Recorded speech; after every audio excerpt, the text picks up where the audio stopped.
Hello students, तो कैसे हैं आप लोग। मैं जी के सर अपने यूट्यूब चैनल कॉन्सेप्ट और स्टडी में आप लोगों का स्वागत करता हूं। दोस्तों, आज की वीडियो में हम बात करने जा रहे हैं क्लास 10 के फिजिक्स के first chapter reflection of light के बारे में, अर्थात प्रकाश का प्रवर्तन। इस वीडियो में मैं आप सबको बताने जा रहा हूँ क्लास 10 के फर्स्ट चैप्टर फिजिक्स के first chapter reflection of light के फुल कॉन्सेप्ट के बारे में। तो इस वीडियो को लास्ट तक जरूर देखिएगा और वादा है अगर इस वीडियो को पूरा बढ़िया से देख लेते हैं, इस चैप्टर को समझ लेते हैं, तो इसके बाद वाला जो चैप्टर है रिफ्रैक्शन ऑफ लाइट अर्थात प्रकाश का अपवर्तन, उसको समझना आपके लिए बहुत ही इजी हो जाएगा। तो इस वीडियो को जरूर लास्ट तक देखिएगा। चलिए शुरू करते हैं।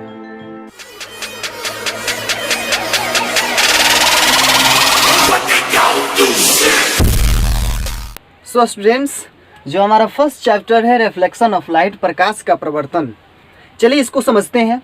तो रिफ्लेक्शन ऑफ लाइट प्रकाश के प्रवर्तन को समझने से पहले हमें लाइट्स के कुछ फैक्ट्स हैं, यानी कि लाइट से रिलेटेड कुछ फैक्ट्स के बारे में जानना जरूरी है।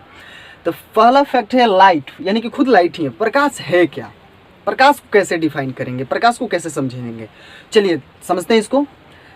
प्रकाश एक ऐसी ऊर्जा है जो हमारे आंखों को प्रभावित करती है, या प्रकाश एक ऐसी ऊर्जा है जिसकी सहायता से हम किसी वस्तुओं को देख पाते हैं।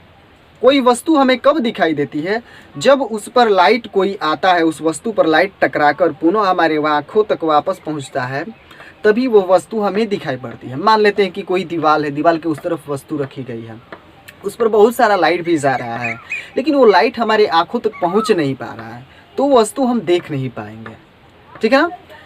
तो कोई वस्तु हमें तभी दिखाई देगी जब उस पर लाइट इफेक्ट होकर, यानी कि उस पर लाइट पड़कर उसका इफेक्शन हमारे आंखों तक, यानी कि वो हमारे आंखों तक पहुंच पाए, तभी वो वस्तु हमें दिखाई पड़ सकती है, ठीक है ना। तो लाइट का डेफिनेशन हो गया, प्रकाश वह ऊर्जा है जिसकी सहायता से हम किसी वस्तु को देख पाते हैं, या प्रकाश वह कारक है जो हमारे आंखों को प्रभावित करता है। सेकेंड टॉपिक जो है हमारा प्रकाश स्रोत, यानी कि सोर्सेज ऑफ लाइट। ये क्या है, प्रकाश स्रोत क्या है।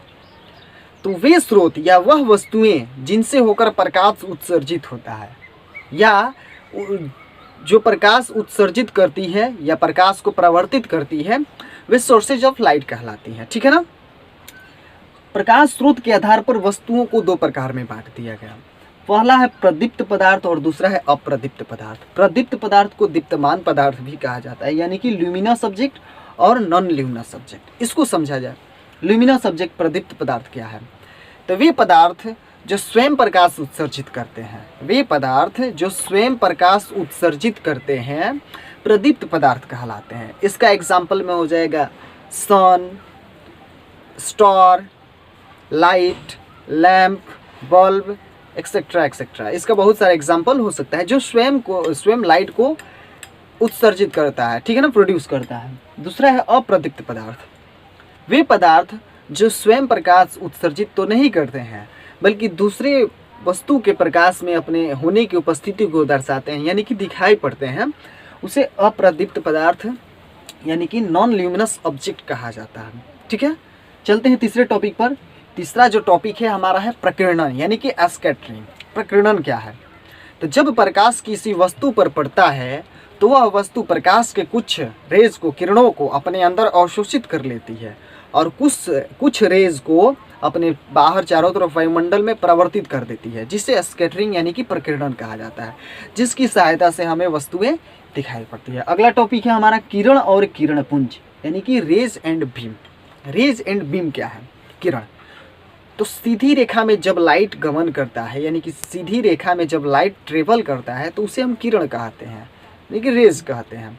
बीम क्या है यहाँ पर, किरणपुंज क्या है। तो किरणों के समूह को किरणपुंज कहा जाता है। Group of rays is called beam. अब इस आधार पर किरणपुंज को तीन भागों में बांट दिया गया। फर्स्ट है उनके ट्रेवलिंग के आधार पर अपसारी किरणपुंज, दूसरा है अभिसारी किरणपुंज और तीसरा है समानांतर, diverging beam, converging beam and parallel beam. चलिए इसको समझते हैं। फर्स्ट है अपसारी किरणपुंज। तो वे किरणपुंज जो किसी बिंदु स्रोत से निकलकर अपने चारों तरफ फैलती है, वायुमंडल में चारों तरफ फैलती है, उसे अपसारी किरणपुंज कहा जाता है। अर्थात इसको समझते हैं पिक्चर से।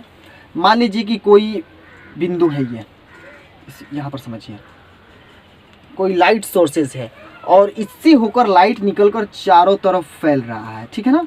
इससे होकर लाइट चारों तरफ फैल रहा है इस दिशा में। ये लाइट सोर्स से इससे निकलकर लाइट चारों तरफ फैल रहा है, यानी इसे हम कहेंगे अपसारी किरण पुंज, अपसारी किरण पुंज, क्योंकि एक बिंदु स्रोत से निकलकर ये चारों तरफ फैल रहा है, ठीक है ना। इसे अपसारी किरण पुंज, डाइवर्जिंग बीम कहेंगे। नेक्स्ट नंबर में अभिसारी किरण पुंज। तो जब किरण पुंज या वे किरण पुंज जो किसी बिंदु स्रोत से निकलकर किसी अन्य एकल बिंदु स्रोत पर आकर मिलती है, उसे अभिसारी किरण पुंज यानी कि कन्वर्जिंग बीम कहा जाता है। जैसे मान लेते हैं कि कोई लाइट है, वो निकलकर किसी एकल बिंदु स्रोत पर जाकर मिल रही है, ठीक है ना। देखिए इसका ट्रेवलिंग डायरेक्शन क्या है, इस तरह है, और ये किसी एक बिंदु पर जाकर वहाँ पर जुड़ रही है, मिल रही है, इसे हम अभिसारी किरण पुंज कहते हैं।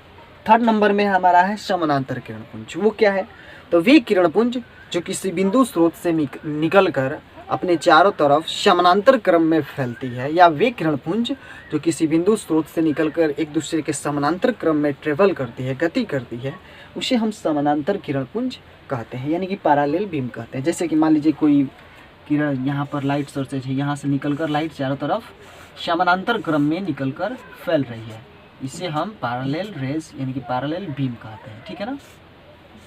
समानांतर किरण पुंज तीनों आ गया फ्रेंड्स समझ में। चलते हैं अगला टॉपिक। अगला जो टॉपिक है हमारा मेन टॉपिक, जो चैप्टर का नेम ही है प्रकाश का प्रवर्तन, reflection of light, reflection of light. चलिए इसको समझते हैं, प्रकाश का प्रवर्तन क्या है।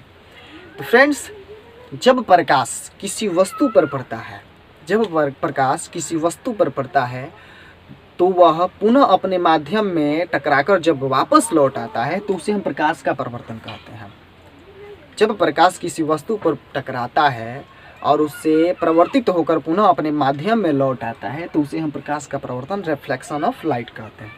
इस आधार पर वस्तुओं को 3 भागों में बांट दिया गया, यानी कि कौन वस्तु प्रकाश को रिफ्लेक्ट करेगी, कितना % करेगी, ज़्यादा करेगी, कम करेगी, या बिल्कुल नहीं करेगी। इसके आधार पर वस्तुओं को 3 भागों में बांट दिया गया। फर्स्ट है पारदर्शी पदार्थ, ट्रांसपेरेंट ऑब्जेक्ट, ये क्या है। सेकंड नंबर है पारभासी पदार्थ यानी कि ट्रांसलूसेंट ऑब्जेक्ट, और थर्ड नंबर में है अपारदर्शी पदार्थ यानी कि ओपेक्यू ऑब्जेक्ट। चलिए इसको समझते हैं।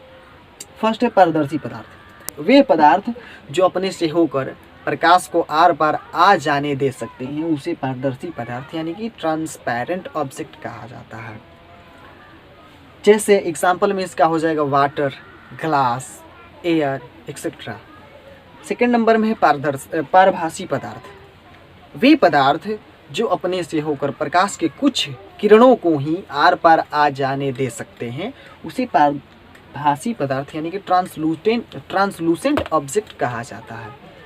ये पदार्थ क्या करते हैं, अपने से होकर प्रकाश के कुछ कणों को ही आर पार आ जाने दे सकते हैं, इसलिए इसे पारभासी पदार्थ कहा जाता है। इसका एग्जाम्पल हो जाएगा डर्टी वाटर, गंदा पानी हो सकता है, घिसा हुआ कांच हो सकता है, तेल में लगा हुआ कागज हो सकता है एक्सेट्रा। थर्ड नंबर में है अपारदर्शी पदार्थ, वे पदार्थ जो अपने से होकर प्रकाश को आसानी से आर पार नहीं आ जाने दे सकते हैं, उसे अपारदर्शी पदार्थ कहते हैं, ओपेक्यू ऑब्जेक्ट कहा जाता है, ठीक है ना फ्रेंड्स। इसका एग्जाम्पल हो सकता है टेबल, कुर्सी, पेन, बुक, यानी कि बहुत सारी वस्तुएं जो प्रकाश को रिफ्लेक्ट करती है, अपने अंदर से नहीं जाने दे सकती है, ठीक है ना। तो इन ओपेक्यू ऑब्जेक्ट्स को लेकर ही हम प्रकाश के प्रवर्तन के नियम के बारे में जानेंगे। चलिए इसको अच्छे से समझते हैं। सो फ्रेंड्स, चलिए समझते हैं रिफ्लेक्शन ऑफ लाइट के बारे में कि प्रकाश का प्रवर्तन क्या है। इसका डेफिनेशन तो पहले ही बता दिया हम। देखिए, इसको समझने के लिए हम एक समतल दर्पण ले लेते हैं, एक ऐसा दर्पण जिसकी एक नीचे वाले सतह पर कलई किया गया होता है। देखिए एक समतल दर्पण है, ये एक समतल प्लेन मिरर है। मिरर क्या होता है, तो एक कांच का वह टुकड़ा होता है जिसके एक तरफ कलई किया गया होता है। कलई यानी कि सिल्वर का लेयर चढ़ाकर उस पर पेंट कर दिया गया होता है, जिससे वो लाइट को आसानी से पूर्ण रूप से रिफ्लेक्ट कर सके, ठीक है ना। तो यह एक प्रकार का प्लेन मिरर है, समतल दर्पण है। इस पर हम रिफ्लेक्शन ऑफ लाइट को समझेंगे। चलिए, तो जो लाइट इस मिरर से आकर टकराती है उसे हम आपतित किरण कहते हैं। चलिए फर्स्ट हमारा टॉपिक है कि आपतित किरण किसे कहते हैं। तो समतल दर्पण पर आकर टकराने वाली यानी कि समतल दर्पण पर आकर पड़ने वाली किरण को आपतित किरण कहा जाता है। ठीक है ना। सेकंड नंबर में है हमारा परावर्तित किरण। परावर्तित किरण तो समतल दर्पण पर टकराने के बाद पुनः अपने माध्यम में लौट जाने वाली किरण को परावर्तित किरण कहा जाता है, यानी कि रिफ्लेक्टेड रे परावर्तित किरण कहा जाता है। अगला जो हमारा टॉपिक है वो है आपतन बिंदु। आपतन बिंदु क्या है? तो आपतित किरण समतल दर्पण के जिस सतह पर आकर टकराती है, आपतित किरण समतल दर्पण के जिस सतह पर आकर टकराती है उसे हम आपतन बिंदु यानी कि इंसिडेंस पॉइंट कहा जाता है। ठीक है ना। थर्ड नंबर में हमारा है अभिलंब। अभिलंब क्या है? तो आपतन बिंदु यानी कि आपतित किरण जिस बिंदु पर टकराती है उसे आपतन बिंदु कहते हैं, और आपतन बिंदु पर खींचे गए लंब को हम अभिलंब कहते हैं, यानी कि इसे नॉर्मल कहा जाता है। ठीक है ना। ये दोनों किरणों के बीच की रेखा होती है जो आपतन बिंदु पर एक लंब की तरह कार्य करती है, यानी कि लंब के समान होती है, उसे अभिलंब यानी कि नॉर्मल कहा जाता है। अगला टॉपिक है हमारा आपतन कोण क्या है। चलिए समझते हैं आपतन कोण। तो फ्रेंड्स देखिए यहाँ पर एक कोण बन रहा है, इस आपतित किरण और अभिलंब के बीच एक प्रकार का एंगल बन रहा है जिसे हम आपतन कोण कहते हैं। चलिए इसको डिफाइन करते हैं। आपतित किरण और अभिलंब के बीच बने कोण को आपतन कोण कहा जाता है। इसे आई के द्वारा डिनोट किया जाता है, प्रदर्शित किया जाता है। ठीक है। दूसरा है हमारा परावर्तन कोण। ठीक है ना। तो परावर्तित किरण जो हमारी परावर्तित किरण है और अभिलंब के बीच बने कोण को हम परावर्तन कोण से दर्शाते हैं, इसे आई से डिनोट किया जाता है। ठीक है ना फ्रेंड्स। अब चलते हैं समझते हैं प्रकाश के प्रवर्तन के नियम को कि रिफ्लेक्शन ऑफ लाइट का रूल क्या होता है। चलिए समझते हैं। तो प्रकाश के प्रवर्तन के निम्नलिखित दो नियम होते हैं। ठीक है ना। प्रकाश के प्रवर्तन के मुख्यतः दो नियम होते हैं, जिसमें से फर्स्ट होता है आपतित किरण। ये जो हमारी आपतित किरण है, आपतित किरण, परावर्तित किरण और आपतन बिंदु पर खींचा गया अभिलंब, तीनों एक ही समतल में होते हैं, तीनों एक ही समतल में स्थित होते हैं। इसे हम फर्स्ट नियम कहेंगे परावर्तन के नियम का। सेकंड नंबर में है आपतन कोण परावर्तन कोण के हमेशा बराबर होता है, अर्थात कोण आई इज इक्वल टू कोण आर।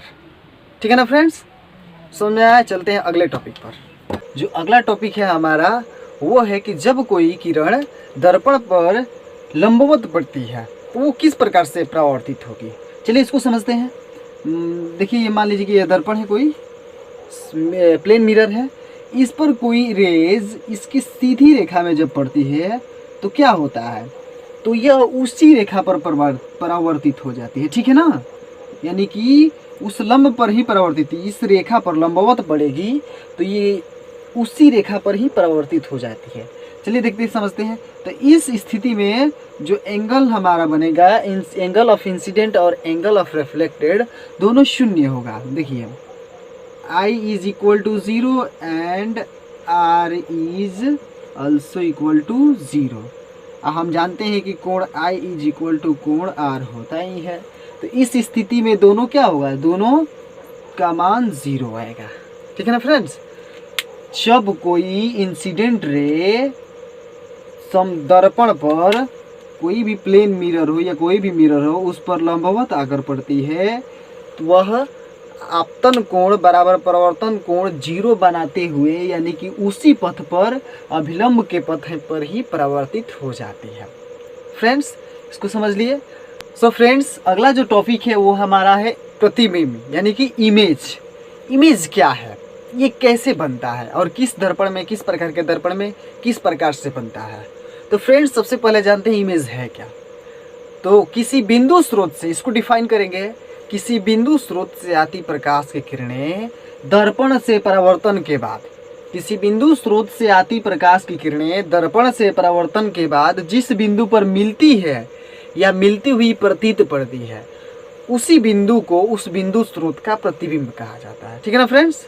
वंस अगेन, किसी बिंदु स्रोत से आती प्रकाश की किरणें दर्पण से परावर्तन के बाद जिस बिंदु पर मिलती है या मिलती हुई प्रतीत पड़ती है, उसे ही उस बिंदु स्रोत का प्रतिबिंब कहा जाता है। और इस प्रकार से प्रतिबिंब दो प्रकार के होते हैं। किसी भी दर्पण में या कहीं भी प्रतिबिंब दो प्रकार से बनते हैं। फर्स्ट होता है वास्तविक प्रतिबिंब जिसे रियल इमेज कहा जाता है, और दूसरा है काल्पनिक या आभासी प्रतिबिंब यानी कि वर्चुअल इमेज। अब देखिए वास्तविक प्रतिबिंब क्या है, तो किसी बिंदु स्रोत से आती प्रकाश की किरणें, इसका डेफिनेशन उसी प्रकार से होगा, केवल थोड़ा सा अंतर है। किसी बिंदु स्रोत से आती प्रकाश की किरण दर्पण से परावर्तन के बाद जिस बिंदु पर मिलती है उसे उस बिंदु स्रोत का वास्तविक प्रतिबिंब कहते हैं। काल्पनिक प्रतिबिंब का डेफिनेशन कैसे होगा, किसी बिंदु स्रोत से आती प्रकाश की किरणें दर्पण से परावर्तन के बाद जिस बिंदु पर मिलती हुई प्रतीत पड़ती है उसे हम काल्पनिक प्रतिबिंब कहते हैं। ठीक है ना, जिस बिंदु पर मिलती है उसे वास्तविक प्रतिबिंब, और जिस बिंदु पर मिलती हुई प्रतीत पड़ती है उसे काल्पनिक प्रतिबिंब कहा जाता है। ठीक है ना। अब कोई पूछ सकता है आपसे कि what is difference between real image and virtual image, इन दोनों प्रतिबिंबों में अंतर क्या है। तो इसका अंतर निम्नलिखित प्रकार से हम दे सकते हैं। फर्स्ट में दे सकते हैं कि वास्तविक प्रतिबिंब को पर्दे पर प्राप्त किया जा सकता है, जबकि वर्चुअल यानी कि काल्पनिक प्रतिबिंब को पर्दे पर प्राप्त नहीं किया जा सकता है। ठीक है ना फ्रेंड्स, पहला है कि वास्तविक प्रतिबिंब को पर्दे पर प्राप्त किया जा सकता है, जबकि काल्पनिक प्रतिबिंब को पर्दे पर प्राप्त नहीं किया जा सकता है। 2 नंबर में है वास्तविक प्रतिबिंब हमेशा उल्टा बनता है। ठीक है ना, वास्तविक प्रतिबिंब हमेशा उल्टा बनता है, जबकि काल्पनिक प्रतिबिंब हमेशा सीधा बनता है। ये इन दोनों के बीच का डिफरेंस हो गया। ठीक है ना फ्रेंड्स, चलिए इसको समझते हैं, इस ग्राफ के द्वारा, इस पिक्चर के द्वारा समझते हैं। मान लीजिए कि कोई यहाँ पर एक वस्तु है, ठीक है ना, कोई यहाँ पर एक वस्तु रखी गई है, ठीक है ना, कोई वस्तु रखी गई है, एक बॉल है, क्रिकेट बॉल है। इस पर जब प्रकाश टकरा रहा है या इससे कोई प्रकाश स्रोत आ रहा है, तो इस दर्पण से टकराने के बाद, मान लीजिए कोई प्रकाश स्रोत है, वो दर्पण से टकराने के बाद वो वहाँ चला जा रहा है। ठीक है ना फ्रेंड्स, इस पर टकराने के बाद वो वहाँ चला जा रहा है, तो इसका प्रकाश तो टकरा कर वहाँ चला गया। ठीक है ना फ्रेंड्स, लेकिन वहाँ कोई जो व्यक्ति स्थित होगा उसका जो इमेज बनेगा, ये तो रियल है ही, रियल ऑब्जेक्ट है ही, इसका जो इमेज बनेगा उस वस्तु के लिए वो यहाँ बनेगा। उस वस्तु को लगेगा कि इसका जो इमेज है ना यहाँ बन रहा है, इसको लगेगा कि यहाँ, यानी कि इसका जो प्रतिबिंब है यहाँ बन रहा है। ठीक है ना फ्रेंड्स, लेकिन इसको यदि कोई व्यक्ति है, हम यहाँ पर मान लीजिए कि खड़े हैं और यहाँ पर कोई और व्यक्ति, मान लीजिए कि आप खड़े हैं, ठीक है ना, यदि हम इस दर्पण प्लेन मिरर है इसके सामने यहाँ पर हम खड़े हैं और आप वहाँ पर है, तो इस दर्पण में जब आप हमारा प्रतिबिंब को देखेंगे तो आपका प्रतिबिंब हमें यहाँ, लगभग यहाँ उस कोने में, जैसे कि ये दर्पण है, हम यहाँ पर खड़े हैं, आप वहाँ खड़े हैं, तो मेरा प्रतिबिंब आपको उस कोने में दिखाई देगा। ठीक है ना फ्रेंड्स, लेकिन हम खुद जब अपना चेहरा उस मिरर में देखने जाएंगे तो मेरा चेहरा उस आपकी तरफ दिखाई देगा। ठीक है ना फ्रेंड्स, कहने का मतलब इस बॉल का प्रतिबिंब यहाँ पर दिखाई देगा, इसको यहाँ पर इस साइड में, लेकिन उसको कहाँ दिखाई देगा, यहाँ पर दिखाई देगा। यही प्रतिबिंब होता है, यही हमारा इमेज होता है, जो डिफरेंट होता है, अलग अलग स्थान पर रखने से अलग अलग प्रकार का और अलग अलग टाइप्स का और अलग अलग प्रकृति का, नेचर का बनता है। ठीक है ना फ्रेंड्स, प्रतिबिंब के बारे में हम जान गए। 2 प्रकार के प्रतिबिंब होते हैं, वास्तविक और काल्पनिक प्रतिबिंब। इससे पर्दे पर प्राप्त किया जा सकता है, जबकि इससे नहीं। सो फ्रेंड्स, चलते हैं अगले टॉपिक के बारे में। सो फ्रेंड्स, अगला जो टॉपिक है वो हमारा है दर्पण यानी कि मिरर। चलिए जानते हैं कि मिरर क्या होता है, ये कितने प्रकार के होते हैं। मिरर, दर्पण क्या है, तो दर्पण कांच का एक ऐसा टुकड़ा होता है जिसकी एक तरफ कलई किया गया होता है। कलई का मतलब आपको पहले बता दिए कि सिल्वर का लेयर चढ़ाकर उस पर पेंट कर देने से उस कांच का परावर्तक सतह यानी कि ओपेक्यू पदार्थ बन जाता है और वो किसी भी पदार्थ का पूर्ण रूप से परावर्तन यानी कि रिफ्लेक्ट कर देता है, उसे ही मिरर कहते हैं। कांच का वह टुकड़ा जिसकी एक तरफ कलई किया गया होता है उसे दर्पण कहा जाता है। ठीक है ना फ्रेंड्स, दर्पण कितने प्रकार के होते हैं, तो दर्पण 2 प्रकार के होते हैं। फर्स्ट है समतल दर्पण और दूसरा है गोलीय दर्पण। समतल दर्पण, गोलीय दर्पण, plane mirror and spherical mirror. ठीक है ना, जानते हैं कि प्लेन मिरर क्या है। तो समतल दर्पण किसे कहते हैं, तो वह दर्पण जिसकी समतल सतह पर कलई किया गया होता है, यानी कि वह दर्पण जो समतल कांच का टुकड़ा होता है जिसकी एक तरफ कलई किया गया होता है उसे प्लेन मिरर यानी कि समतल दर्पण कहा जाता है। ठीक है ना फ्रेंड्स, अगला है हमारा गोलीय दर्पण। गोलीय दर्पण क्या है? तो वह दर्पण जो किसी गोले का खंड होता है और जिसके एक तरफ कलई किया गया होता है उसे हम गोलीय दर्पण स्फेरिकल मिरर कहते हैं। वो इस टाइप का होता है, ठीक है ना। स्फेरिकल मिरर, ये प्लेन मिरर इस टाइप का और स्फेरिकल मिरर उस टाइप का। अब बात यह रहा कि गोलीय दर्पण जो होता है स्फेरिकल मिरर, वो दो प्रकार के होते हैं, ठीक है ना। पहला है अवतल दर्पण कॉनकेव मिरर और दूसरा है उत्तल दर्पण कॉन्वेक्स मिरर। चलिए जानते हैं कि अवतल दर्पण और उत्तल दर्पण क्या है। तो अवतल दर्पण वह गोलीय दर्पण जिसके उभरे हुए भाग पर कलई किया गया होता है, अर्थात वह गोलीय दर्पण जिसके अवतलाकार सतह पर कलई किया गया होता है उसे अवतल दर्पण कहते हैं। यानी कि देखिए उभरा हुआ भाग है ना, उभर ये उस तरफ से है और उभरा हुआ भाग पर कलई किया गया है, ठीक है ना, तो इसे अवतल दर्पण कहेंगे। सेकेंड नंबर है हमारा उत्तल दर्पण। तो वह गोलीय दर्पण जिसके पिचके हुए भाग पर, देखिए अंदर वाले भाग पर, जिसके पिचके हुए भाग पर कलई किया गया होता है, अर्थात वह गोलीय दर्पण जिसके उत्तलाकार भाग पर कलई किया गया होता है उसे हम उत्तल दर्पण कहते हैं, ठीक है ना फ्रेंड्स। समतल दर्पण, उत्तल दर्पण समझ लिए आप, इसके उभरे हुए भाग पर कलई किया गया होता है जबकि उत्तल दर्पण के पिचके हुए भाग पर कलई किया गया होता है। चलिए इसके टर्म्स के बारे में जानते हैं इन दोनों के। यहाँ पर हम एक अवतल दर्पण बनाया है जिसमें उसके पद जितने भी टर्म्स होते हैं उसको लिख दिए हैं हम यहाँ पर, और यहाँ पर एक उत्तल दर्पण को बनाए हैं हम, उसके जितने टर्म्स होते हैं सेम एक ही टर्म होता है दोनों में, दोनों को लिख दिए हैं। थोड़ा कॉम्प्लिकेटेड लग रहा होगा लेकिन चलिए हम समझा रहे हैं, एक एक चीज़ को ध्यान से समझिएगा और देखिएगा तभी समझ में आएगा। देखिए फ्रेंड्स, यहाँ पर हमारा एक ये अवतल दर्पण बना हुआ है। तो सर्वप्रथम यहाँ पर आते हैं, ये क्या है? सी। तो ये अवतल दर्पण का वक्रता केंद्र कहलाता है, ठीक है ना। अवतल दर्पण का वक्रता केंद्र कहलाता है। एफ क्या होता है? तो ये फोकस कहलाता है। पी क्या होता है? ये पोल होता है, यानी कि ध्रुव कहलाता है, ठीक है ना। उसमें भी पी ध्रुव हो जाएगा, एफ फोकस हो जाएगा और सी वक्रता केंद्र हो जाएगा, ठीक है ना। चलिए समझते हैं कि वक्रता केंद्र है क्या। तो गोलीय दर्पण जिस गोले का खंड होता है उसके केंद्र को ही उसी के केंद्र को ही वक्रता केंद्र कहा जाता है। वन सेकेंड, गोलीय दर्पण जिस गोले का खंड होता है उसके केंद्र को ही वक्रता केंद्र कहा जाता है, ठीक है ना फ्रेंड्स। ये चाहे उत्तल दर्पण में हो चाहे अवतल दर्पण में हो, दोनों सेम ही होता है, ठीक है ना। आगे जाते हैं कि एफ क्या है, फोकस क्या है। देखिए, तो मुख्य अक्ष के समानांतर, अब यहाँ पर बात उठा कि मुख्य अक्ष क्या है। तो मुख्य अक्ष तो गोलीय दर्पण के केंद्र और उसके ध्रुव को मिलाने वाली रेखा को ही मुख्य अक्ष कहा जाता है। ये जो लाइन है ना यहाँ से वहाँ तक, ये पूरा क्या है? मुख्य अक्ष है, मुख्य अक्ष, ठीक है ना। इसे मुख्य अक्ष कहा जाता है।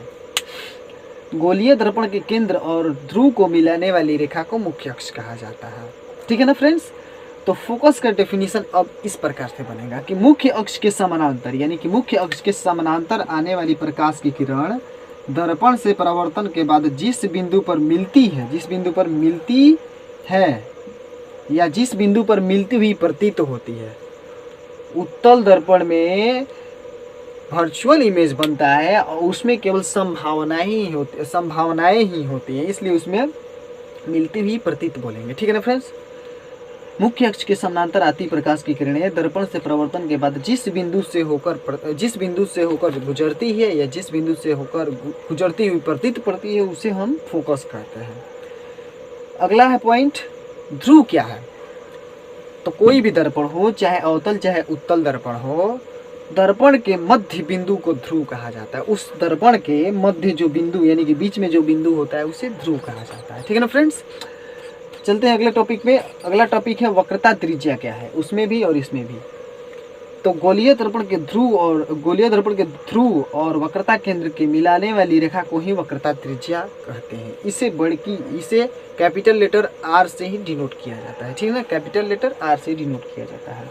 गोलीय दर्पण के ध्रुव और वक्रता केंद्र को मिलाने वाली रेखा को वक्रता त्रिज्या कहा जाता है। अगला टॉपिक है फोकस दूरी किसे कहते हैं। तो गोलीय दर्पण के फोकस और ध्रुव को मिलाने वाली रेखा को ही, यानी कि उनके बीच की दूरी को हम फोकस कहते हैं, फोकल लेंथ कहलाता है, जिसे एफ से हम डिनोट करते हैं, ठीक है ना फ्रेंड्स। टर्म्स आपको समझ में आ गया। मुख्य अक्ष क्या है, तो दर्पण के ध्रुव और वक्रता केंद्र को मिलाने वाली रेखा को मुख्य अक्ष कहते हैं। दर्पण के ध्रुव और वक्रता केंद्र के बीच की दूरी को वक्रता त्रिज्या यानी कि r से डिनोट किया जाता है। दर्पण के फोकस और ध्रुव के बीच की दूरी को फोकस दूरी कहते हैं, इसे f से डिनोट किया जाए, फोकल लेंथ कहलाता है। ठीक है ना फ्रेंड्स। दर्पण के मध्य बिंदु को ध्रुव कहा जाता है। वक्रता केंद्र किसे कहते हैं, तो गोलीय दर्पण जिस गोले का खंड होता है उसके केंद्र को वक्रता केंद्र कहते हैं। मुख्य फोकस किसे कहते हैं, फोकस, तो मुख्य अक्ष के समानांतर आती प्रकाश की किरणें दर्पण से परावर्तन के बाद जिस बिंदु पर मिलती है या जिस बिंदु पर मिलती हुई प्रतीत पड़ती है उसे हम फोकस कहते हैं। ठीक है ना फ्रेंड्स, न समझ में आ गया। अब चलते हैं इसके चिन्ह परिपाटी के नियम के बारे में जानते हैं। इस पर किस प्रकार के प्रतिबिंब बनेंगे, आप किस प्रकार से उल्टा या सीधा कैसे बनेंगे, तो चलिए समझते हैं। इससे पहले आप 10th क्लास के मैथ के बुक्स में आपने पढ़ा होगा कोऑर्डिनेट ज्योमेट्री के बारे में, निर्देशांक ज्यामिति के बारे में, जिसमें आप निर्देशांक चिन्ह के बारे में पढ़े होंगे, जो इस प्रकार से होता है। किसी समतल को 4 भागों में बांट देते हैं। मान लीजिए कि ये समतल है, यहाँ से यहाँ तक समतल है, इसको 4 भागों में, ये x अक्ष मान लेते हैं, इसको y अक्ष। तो आप जानते हैं कि इस टाइप यानी कि x अक्ष के उधर y अक्ष के दाहिने की तरफ जो दूरी मापी जाती है वो प्लस होती है और बाएं की तरफ ऋणात्मक होती है यानी कि माइनस होती है। उसी प्रकार से वहाँ भी ये y अक्ष हो गया, ये x अक्ष हो गया, तो y अक्ष के दाहिने की तरफ प्लस और उसके बाएं की तरफ माइनस, नीचे की तरफ माइनस, ऊपर की तरफ प्लस, इसमें भी नीचे की तरफ माइनस, ऊपर की तरफ प्लस। चलिए इसको समझते हैं फिर से। यानी कि अवतल दर्पण में पहले समझते हैं। अवतल दर्पण में आपतित किरण की दिशा में मापी गई सभी दूरियां, यानी कि आपतित किरण की दिशा जो ये है ना, आपतित किरण यानी कि दर्पण पर जो किरण पड़ रही है उसकी दिशा में मापी गई सभी दूरियां धनात्मक होती है। ठीक है ना फ्रेंड्स, अवतल दर्पण में। और उसके विपरीत दिशा में यानी कि उधर जा रही है किरण और उसके विपरीत दिशा में मापी गई सभी दूरियां ऋणात्मक होती है, यानी कि इधर की दूरी सभी ऋणात्मक होगी और उधर की दूरी सभी धनात्मक होंगी। उसी प्रकार से चलते हैं हम उत्तल दर्पण में। उत्तल दर्पण में भी यही होगा कि आपतित प्रकाश की दिशा में मापी गई सभी दूरियां, आपतित प्रकाश की दिशा में मापी गई सभी दूरियां, आपतित प्रकाश की दिशा में मापी गई सभी दूरियां धनात्मक होती है और उसके विपरीत दिशा में मापी गई दूरियां क्या होती है, ऋणात्मक होती है। ठीक है ना फ्रेंड्स, आपतित प्रकाश की दिशा में मापी गई सभी दूरी धनात्मक होती है और उसके विपरीत दिशा में मापी गई दूरी ऋणात्मक होती है उत्तल दर्पण में भी। सो फ्रेंड्स, ये माइनस हो जाएगा, उधर प्लस हो जाएगा।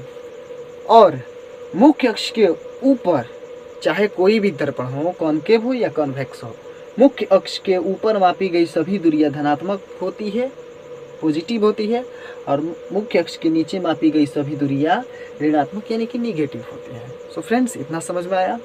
जितने टर्म्स इसमें थे उसको हम समझा दिए। इसको बार बार वीडियो को आप रिवर्स करके देख सकते हैं या पॉज करके नोट कर सकते हैं इसको। चलिए चलते हैं, अब जानेंगे अगले टॉपिक जो कि है हमारा प्रतिबिंब का बनना। जो इमेज होता है, रियल इमेज या वर्चुअल इमेज, वो किस प्रकार से बनता है। तो हम एक एक करके तीनों दर्पण यानी कि सबसे फर्स्ट है समतल दर्पण, दूसरा अवतल दर्पण और तीसरा उत्तल दर्पण, इन तीनों दर्पण के इमेज के बारे में जानेंगे कि किस प्रकार से इमेज बनता है और कहाँ बनता है और कैसे बनता है। सो फ्रेंड्स, चलिए समझते हैं कि समतल दर्पण में प्रतिबिंब किस प्रकार से बनता है। तो देखिए, मान लेते हैं कि एक यहाँ पर एक समतल दर्पण दिया गया है, ठीक है ना, CF एक समतल दर्पण दिया गया है और एक वस्तु यहाँ पर एक वस्तु रखी गई है जिससे आती प्रकाश की किरणें दर्पण के O बिंदु से परावर्तन के बाद OB पथ पर परावर्तित हो जाती है। ठीक है ना, OB पथ पर परावर्तित हो जाती है जो कि बिंदु D से आती हुई प्रतीत पड़ती है। ठीक है ना, जो बिंदु D से आती हुई प्रतीत पड़ती है, अर्थात बिंदु A का जो प्रतिबिंब बनेगा वो D बनेगा। ठीक है ना, बिंदु A का प्रतिबिंब D बनेगा, यानी कि B वस्तु को ये D दिखाई देगा, इस वस्तु का प्रतिबिंब।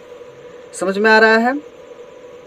अब चलिए समझते हैं कि समतल दर्पण में बनने वाले प्रतिबिंब का गुण क्या होता है। ये तो समझ ली कि कैसे प्रतिबिंब बनता है।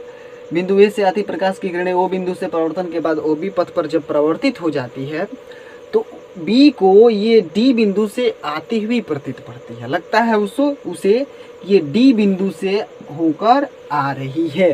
ठीक है ना फ्रेंड्स, D बिंदु से होकर आ रही है, इसलिए इस A वस्तु का D यहाँ पर प्रतिबिंब बन रहा है। चलिए इसमें समझते हैं इसके गुण क्या होते हैं, किस प्रकार से बनता है।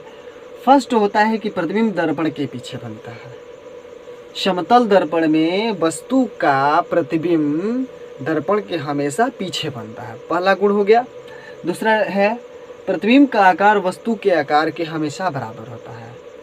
कोई भी वस्तु का प्रतिबिंब जब समतल दर्पण में बनेगा तो वो उतना ही बड़ा या छोटा बनेगा जितना वह वस्तु बड़ा या छोटा होती है। ठीक है ना फ्रेंड्स। अगला है 3 नंबर, सीधा। प्रतिबिंब हमेशा वस्तु की अपेक्षा सीधा बनता है। ठीक है ना फ्रेंड्स। समतल दर्पण में प्रतिबिंब हमेशा सीधा बनता है। अगला है पार्श्विक उल्टा। यानी कि पार्श्विक उल्टा क्या है? प्रतिबिंब हमेशा समतल दर्पण में पार्श्विक उल्टा बनता है, यानी कि पार्श्विक परिवर्तन होता है उसमें। चलिए अब समझते हैं कि पार्श्विक परिवर्तन है क्या। तो फ्रेंड्स, कभी भी आप आईने के सामने जब गए होंगे तो अपना बायां भाग, अपने शरीर का बायां भाग दाहिने की तरफ और दाहिना भाग बाएं की तरफ देखते हुए प्रतीत पड़ेंगे, आपको पड़ेगा। जब कभी भी आप मिरर के सामने खड़े होकर अपना बायां हाथ उठाते हैं या दायां हाथ उठाते हैं तो उस मिरर में बायां हाथ उठाता हुआ प्रतीत पड़ेगा। यानी कि आप ये हाथ उठाएंगे तो उधर से वो रियल में वो भी दायां उठा रहा है हाथ, लेकिन आपको लगेगा कि वो ये वाला हाथ ऊपर कर रहा है। ठीक है ना फ्रेंड्स।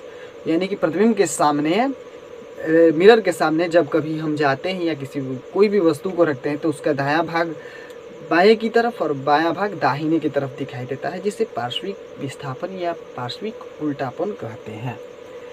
अगला टॉपिक है आभासी। समतल दर्पण में प्रतिबिंब हमेशा आभासी बनता है, जिसे पर्दे पर प्राप्त नहीं किया जा सकता है। ठीक है ना फ्रेंड्स। अगला टॉपिक है दर्पण से उतना पीछे जितना वस्तु आगे। अर्थात प्रतिबिंब दर्पण से उतना ही पीछे बनता है जितना वस्तु दर्पण से आगे होती है। ठीक है ना फ्रेंड्स।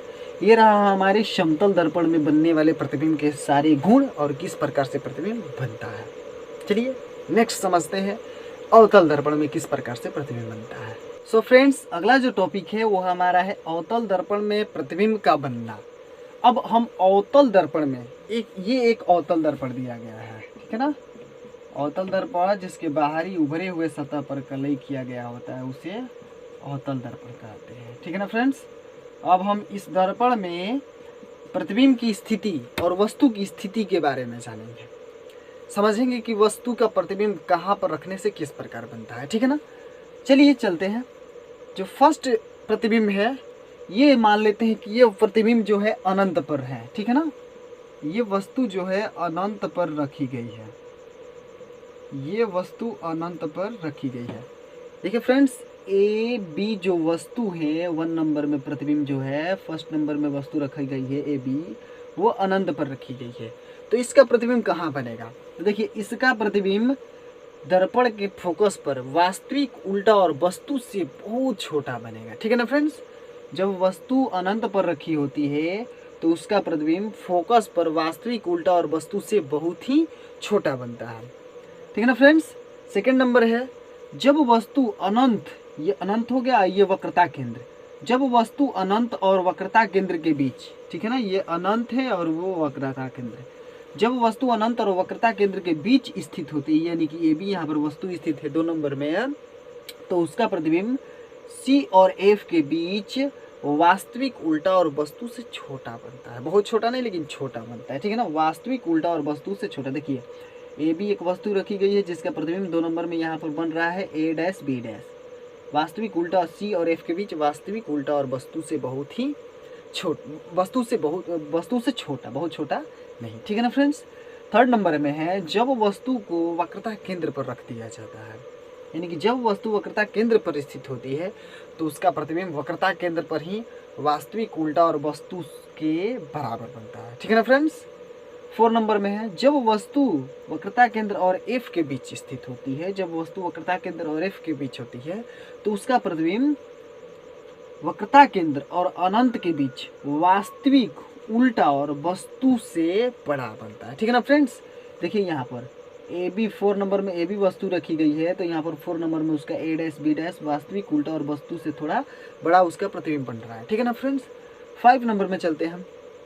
जब वस्तु फोकस पर रखी जाती है, यानी कि दर्पण के फोकस के सामने जब किसी वस्तु को रख देते हैं तो उसका प्रतिबिंब अनंत पर, यहाँ पर देखिए 5 नंबर में यहाँ पर उसका प्रतिबिंब अनंत पर वास्तविक उल्टा और वस्तु से बहुत ही बड़ा बनता है। वास्तविक उल्टा और वस्तु से बहुत ही बड़ा बनता है। ठीक है ना फ्रेंड्स। 6 नंबर में है जब वस्तु को फोकस और ध्रुव के बीच में रखा जाता है। तो देखिए यही एक ऐसा स्पेस है, ऐसा एक स्थान है जहाँ पर वस्तु को रख देने से उसका प्रतिबिंब काल्पनिक बनता है अवतल दर्पण में। ठीक है ना फ्रेंड्स। तो जब वस्तु को फोकस और ध्रुव के बीच रखा जाता है तो उसका प्रतिबिंब दर्पण के पीछे काल्पनिक सीधा और वस्तु से बड़ा बनता है। ठीक है ना फ्रेंड्स, वस्तु से बड़ा बनता है। 6 नंबर में देखिए F और P के बीच रखेंगे तो यही एक ऐसा स्थान है जहाँ पर अवतल दर्पण में रख देने से वस्तु को उसका प्रतिबिंब दर्पण के पीछे काल्पनिक बनेगा। ठीक है ना, जिसे पर्दे पर प्राप्त नहीं किया जा सकता है। ठीक है ना। 7 नंबर में है जब वस्तु को ध्रुव पर यानी कि पोल पर रखा जाता है। तो जब वस्तु को ध्रुव पर रखा जाता है तो उसका प्रतिबिंब काल्पनिक सीधा और वस्तु के बराबर बनता है। ठीक है ना, उसका प्रतिबिंब ध्रुव पर ही काल्पनिक सीधा और वस्तु बराबर होता है। ठीक है ना फ्रेंड्स, ये पूरा का पूरा अच्छा से समझ में आया। ये पूरा कॉम्प्लिकेटेड जो पिक्चर है इसको अच्छे से अगर समझ लेते हैं तो इतने में भी इतने ही चीज़ में इतने ही पिक्चर में आपका पूरा का पूरा अवतल दर्पण में बनने वाले प्रतिबिंब का जो भी क्वेश्चंस आएंगे आप उसका सॉल्यूशन आराम से कर सकते हैं। ऑब्जेक्टिव के लिए बहुत ही इम्पोर्टेंट है। ठीक है ना फ्रेंड्स, चलते हैं कॉन्वेक्स मिरर में। चलिए फ्रेंड्स, हम समझते हैं उत्तल दर्पण में प्रतिबिंब का बनना, यानी कि उत्तल दर्पण में प्रतिबिंब किस प्रकार से बनता है। तो देखिए उत्तल दर्पण में 3 पोजीशंस होते हैं जहाँ पर वस्तु को हम रख सकते हैं। फर्स्ट होता है अनंत। जब वस्तु उत्तल दर्पण में अनंत पर रखी जाती है तो उसका प्रतिबिंब दर्पण के फोकस पर काल्पनिक सीधा और वस्तु से बहुत ही छोटा बनता है। दर्पण के फोकस पर काल्पनिक, देखिए आपतित किरण की दिशा में सब बन रहा है इसलिए वो सीधा बनेगा। ठीक है ना, काल्पनिक बन रहा है। तो जब वस्तु अनंत पर रखी जाती है तो उसका प्रतिबिंब दर्पण के फोकस पर काल्पनिक सीधा और वस्तु से बहुत ही छोटा बनता है। सेकंड नंबर है हमारा, जब वस्तु को हम अनंत और ध्रुव के बीच में रखेंगे, जब वस्तु को हम अनंत और ध्रुव के बीच में रखेंगे तो उसका प्रतिबिंब ध्रुव और फोकस के बीच काल्पनिक सीधा और वस्तु से छोटा बनता है। काल्पनिक सीधा और वस्तु से छोटा बनता है। ठीक है ना, चलते हैं अब 3 पोजीशन पर, 3 नंबर पर। जब वस्तु को ध्रुव पर रखा जाता है तो उसका प्रतिबिंब ध्रुव पर ही का आभासी सीधा और वस्तु के बराबर बनता है। ठीक है ना दोस्तों, समझ में आ रहा है। केवल अब इससे क्या तात्पर्य है तीनों दर्पण में। देखिए एक समतल दर्पण में केवल आभासी यानी कि काल्पनिक प्रतिबिंब बनता है, उत्तल दर्पण में भी केवल आभासी एवं काल्पनिक प्रतिबिंब बनता है, और अवतल दर्पण में काल्पनिक और वास्तविक प्रतिबिंब दोनों प्रकार का बनता है केवल अवतल दर्पण में। अवतल दर्पण में काल्पनिक और सीधा दोनों प्रकार का प्रतिबिंब बनता है, लेकिन काल्पनिक और बड़ा वस्तु से बड़ा प्रतिबिंब केवल अवतल दर्पण में ही बन पाता है। कब? जब उसे हम ध्रुव और फोकस के बीच में स्थित रखते हैं। ठीक है ना फ्रेंड्स, अब समझते हैं इनके तीनों दर्पणों के उपयोग के बारे में, यानी कि समतल दर्पण, अवतल दर्पण और उत्तल दर्पण का उपयोग कहाँ होता है। सो फ्रेंड्स, अगला जो टॉपिक है वो हमारा है दर्पण का उपयोग। ये लास्ट टॉपिक बच गया है, बस हमारा कॉन्सेप्ट पूरा इस चैप्टर का खत्म हो जाएगा। चलिए जानते हैं कि दर्पण का उपयोग किस प्रकार से होता है। यहाँ पर लिख दिए समतल दर्पण, अवतल दर्पण और उत्तल दर्पण। देखिए समतल दर्पण का उपयोग आम आईने के रूप में, यानी कि साधारण आईने के रूप में, मिरर के रूप में किया जाता है, या घरों की खिड़कियां बनाने के रूप में। ठीक है ना। दूसरा है अवतल दर्पण। अवतल दर्पण का उपयोग हजामत बनाने में, जो नाई होता है वो हमारे हजामत बनाता है, उसके रूप में आँख, कान, नाक, मुंह के जांच करने में, वाहनों के हेडलाइट में या वाद्य भट्टियों में हम अवतल दर्पण का उपयोग करते हैं। नेक्स्ट है हमारा उत्तल दर्पण का उपयोग। उत्तल दर्पण का उपयोग वाहनों के साइड, कोई भी कार, बस, मोटर गाड़ी या कोई भी गाड़ी होती है उसके साइड मिरर के रूप में, यानी कि जो ड्राइवर के सामने वाला जो शीशा लगा होता है जिससे वो पीछे की गाड़ी को आते हुए दिखता है उसे हम साइड मिरर कहते हैं, उसके रूप में हम उत्तल दर्पण का उपयोग करते हैं। या किसी लाइट को किसी पॉइंट पर एक जगह एकत्रित करने के रूप में भी उत्तल दर्पण का उपयोग किया जाता है। अगला देखते हैं ये आर और एफ में संबंध क्या होता है। तो देखिए आर यानी कि वक्रता, त्रिज्या और फोकस दूरी में क्या संबंध होता है, रिलेशन क्या होता है। तो ये होता है आर बराबर 2f या f बराबर r/2, यही रिलेशन होता है। अगला है कि आवर्धन किसे कहते हैं। आवर्धन क्या है? तो दोस्तों किसी दर्पण में बने प्रतिबिंब की ऊंचाई और उस वस्तु के ऊंचाई के अनुपात को आवर्धन m से डिनोट किया जाता है। ठीक है ना। किसी दर्पण में बने प्रतिबिंब की ऊंचाई और उस वस्तु के ऊंचाई के अनुपात को आवर्धन कहा जाता है, अर्थात m बराबर h डैश बटा h या m बराबर माइनस v बटा u होता है। ठीक है ना फ्रेंड्स। अगला है दर्पण सूत्र। ये दर्पण सूत्र क्या होता है? तो दर्पण सूत्र 1/f is equal to 1/v plus 1/u, यानी कि दर्पण के फोकस दूरी, उसके प्रतिबिंब दूरी और उसके वस्तु दूरी के बीच का जो संबंध होता है उसे ही हम दर्पण सूत्र के द्वारा डिनोट करते हैं, उसे दर्पण सूत्र कहा जाता है। तो सो फ्रेंड्स, ये पूरा लेक्चर हमारा इस वीडियो का, इस चैप्टर का ख़त्म हुआ। इस पूरे लेक्चर में हमने एक एक टॉपिक को क्लियर करवाया है। अगर अच्छे से आपने इस वीडियो को समझ लिया है तो वादा करता हूँ इस चैप्टर से आने वाला एक भी क्वेश्चन आपसे छूटेगा नहीं। आप चाहे तो इस वीडियो को रिवर्स करके 1 या 2 बार भी देख सकते हैं। सो फ्रेंड्स, अगले वीडियो में हम इन तीनों जो फॉर्मूला यहाँ पर लिखे हैं, r बराबर 2f, m बराबर h डैश बटा h यानी कि माइनस v बटा u, और ये जो दर्पण सूत्र लिखे हैं, नेक्स्ट वीडियो में या आपको तीनों फार्मूला प्रूफ करवा देंगे हम। ठीक है ना फ्रेंड्स। तो इस वीडियो को बनाने में बहुत मेहनत लगा है फ्रेंड्स, एक लाइक ज़रूर बनता है और हमारे चैनल को सब्सक्राइब कर लीजिए और ज़्यादा से ज़्यादा इस वीडियो को शेयर कीजिए ताकि सभी स्टूडेंट के पास इस लॉकडाउन की परिस्थिति में पहुंच सके और सभी अपने घर पर अच्छे से तैयारी कर सकें। सो फ्रेंड्स, मिलते हैं अगले वीडियो में, तब तक के लिए नमस्कार।